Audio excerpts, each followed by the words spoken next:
Vocês já imaginaram que ter um antepassado italiano pode não ser suficiente para garantir a cidadania italiana? Hoje vamos falar sobre um tema crucial para quem está buscando o reconhecimento da cidadania italiana, especialmente se o seu antepassado nasceu antes de 1861.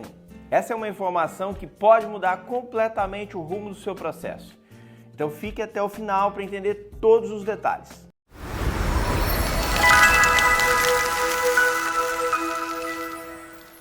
Eu sou Fabiano Martinelli, CEO da FM Cittadinança, e eu estou aqui para ajudar você a entender tudo sobre o processo de reconhecimento da cidadania italiana.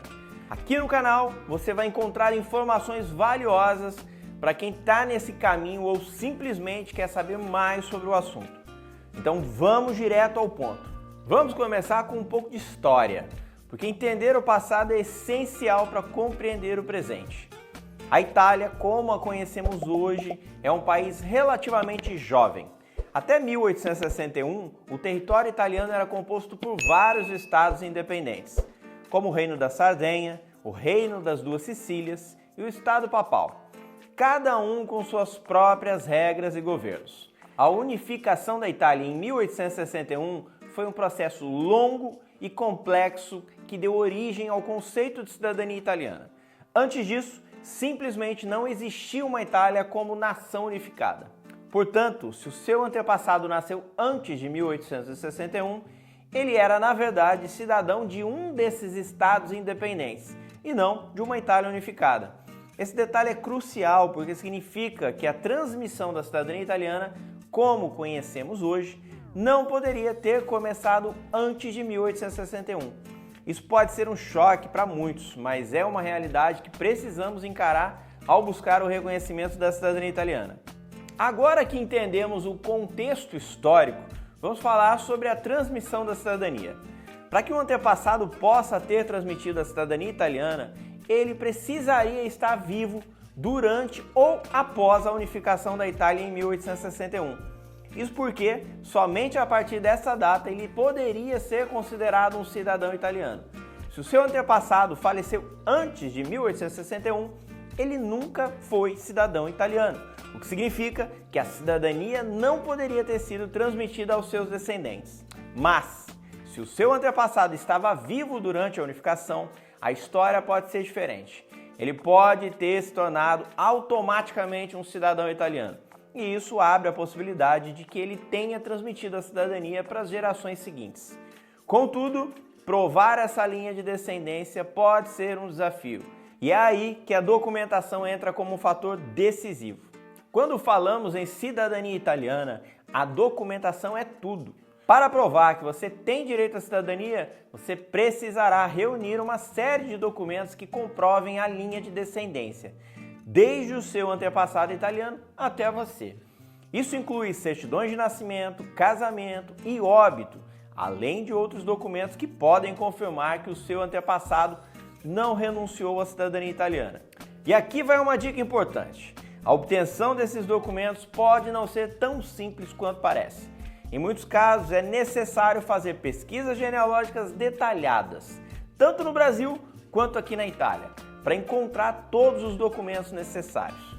E não se engane, qualquer erro ou ausência de documentos pode resultar na rejeição do seu pedido de cidadania. Por isso, se você não tem experiência com esse tipo de pesquisa ou se a documentação do seu antepassado é difícil de encontrar, pode ser uma boa ideia contratar uma assessoria especializada.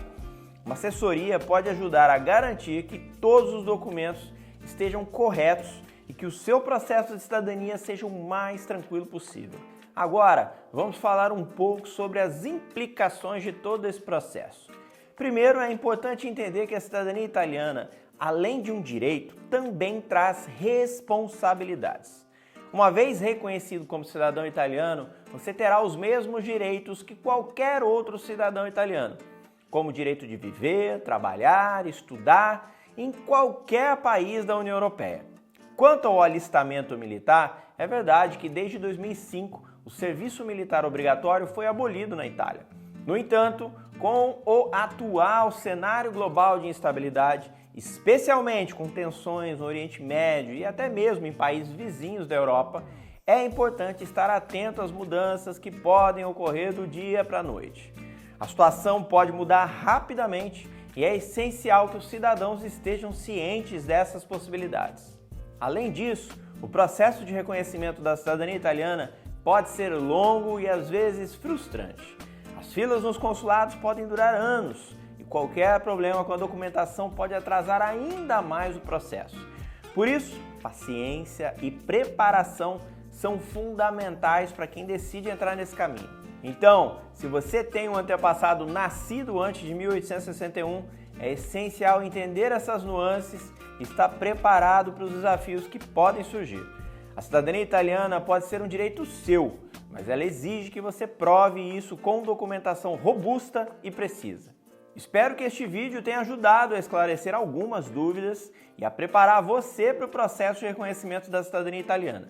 Se você está nessa jornada, considere buscar ajuda especializada para garantir que tudo seja feito corretamente, ok? E claro, se você gostou desse conteúdo, não se esquece de curtir o vídeo, se inscrever no canal e ativar o sininho para mais informações sobre cidadania italiana e muito mais.